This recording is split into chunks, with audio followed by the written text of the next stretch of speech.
Alors, on va repartir quelques années en arrière. Je pense, si je ne me trompe pas, c'était en 2003 que j'ai été opérée. Alors, j'avais une tumeur au cerveau.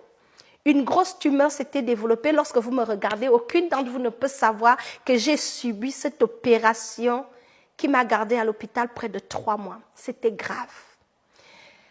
J'étais à cette époque à Montréal comme étudiante étrangère et j'ai eu cette attaque vraiment diabolique qui était visée à me tuer avant mon temps. Mais ce que le diable ne savait pas, c'est que lorsque tu es en Jésus, il peut essayer toujours. Mais notre Seigneur combat pour nous et la victoire nous appartient. Donc quand il a essayé, il a tiré à terre. Alors j'ai eu ce qu'on appelle une rupture d'anévrisme. Donc l'anévrisme, c'est comme ce caillot de sang qui se développe dans ton cerveau. C'est comme une tumeur, ça grossit et ça éclatait dans ma tête.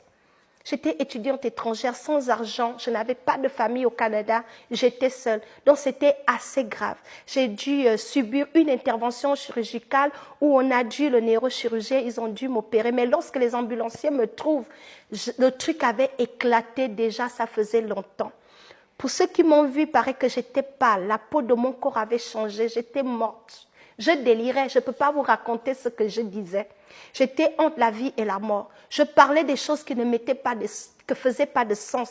Mes amies de l'université qui étaient là, j'insultais même certaines d'entre elles. Je racontais du n'importe quoi, j'avais pas la logique. C'est comme si j'étais folle. J'ai connu un moment de folie où je savais pas ce que je racontais. Oh mon Dieu, je peux même pas vous répéter ce qui s'est passé en cet instant-là. Alors les ambulances me précipitent à l'hôpital, ils regardent mon cas, tu n'as pas d'assurance, je n'avais pas des assurances, ça coûtait extrêmement cher, pas de famille. Et on doit m'amener au bloc opératoire parce que c'était la seule chose. Et là c'était, on va prendre la chance, on va essayer. Parce qu'on n'est pas sûr que cette fille s'en sort. 70% de chances prouvaient que je mourrais. Il n'y avait pas d'issue. Mais on va quand même essayer. J'avais mon calepin, on a tenté de joindre ma famille au Gabon pour leur dire ce qui m'arrivait, ils ont paniqué. Je bénis le Seigneur de sortir d'une famille chrétienne. Il y a une grande différence. Quand tu grandis dans une famille qui invoque le nom de Dieu, la main de Dieu te suit à cause de la foi de tes parents. Je bénis le Seigneur pour la foi de ma mère, la foi de mes tantes, la foi de ma grand-mère. Je suis en vie à cause de leur foi. Alors, on doit m'amener au bloc opératoire, il faut prendre des décisions, qu'il faut dire que si elle meurt, ce n'est pas la faute des médecins, ils ont essayé. Ils ont dit à ma mère, au téléphone ou à ma tante à cette époque-là, que votre fille, on a juste 30% de chance et même si elle s'en sort, elle sera paralysée. À part la paralysie, il y a des chances qu'elle perde sa mémoire. Ça veut dire tout ce qui s'est passé dans sa vie avant cette opération, ce sera effacé parce que l'opération, la gravité des dégâts de cette rupture est telle que les nerfs dans son cerveau ont été déconnectés. Donc cette fille-là, on ne sait pas si elle peut se souvenir même de son nom. Mais le diable était menteur. Ah, dites avec moi, le diable était menteur. Quand vous me voyez, j'ai la clarté dans l'esprit. Je peux vous dire ce que je faisais au village quand j'étais au Gabon. Comment on allait puiser l'eau à la rivière. Comment on jouait à la corde à sauter aux élastiques. J'ai les souvenirs de mon enfance. Dieu n'a pas permis que le diable touche. La Bible dit, ne permettra pas qu'un seul cheveu de notre tête tombe sans que Dieu ne sache. Nous servons un grand Dieu. Alléluia. En tout cas, je rentre dans le bloc opératoire. Ma famille au Gabon dit au docteur, docteur, faites votre part. Même avec 1% de chance. Le Dieu que nous servons, le Dieu d'Israël, le lion de la tribu de Juda, le Dieu tout-puissant, Jésus-Christ de Nazareth, notre Rédempteur, il vit. Pendant que vous allez opérer notre enfant, avec 1%, Jésus lui-même sera dans le bloc opération. Il sera dans le bloc. Et croyez-moi, Jésus était présent. Il inspirait le docteur, touche ici, ne va pas là-bas. Je serai mon Dieu. Alors il m'opère.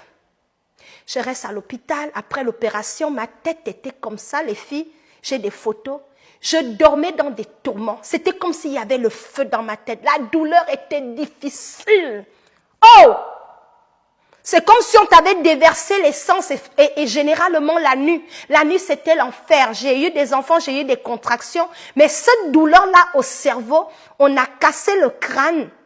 Il faut que je te montre pour que tu saches que j'ai une grosse cicatrice sur ma tête.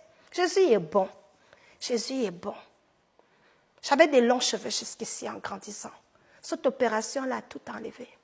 Mais Jésus a restauré ce que l'ennemi a volé. Alors je sors de cette opération, me garde à l'hôpital.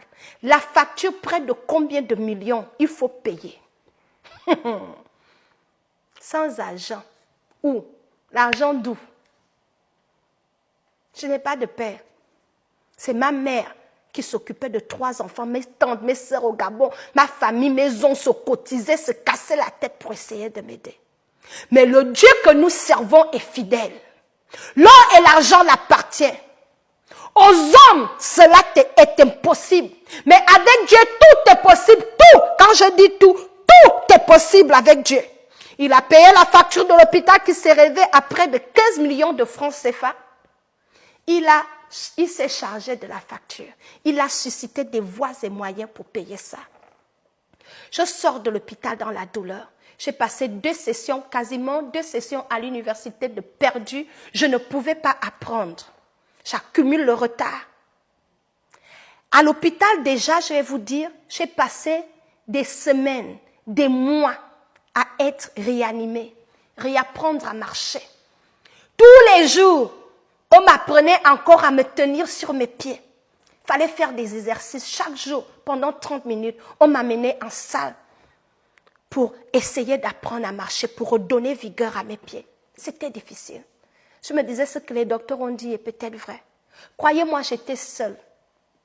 Je n'avais ni père ni mère, ni personne pour être avec moi. Mais Dieu, il est omniprésent. Il est omnipotent. Le Dieu dont je vous parle est réel. Jamais délaissé, jamais abandonné. Mon Dieu ne m'a jamais abandonné. Jésus est réel. Que ce témoignage puisse amener quelqu'un à Christ. C'était difficile. Je ne me souvenais plus de rien. Le docteur a demandé à ce qu'on amène mes albums.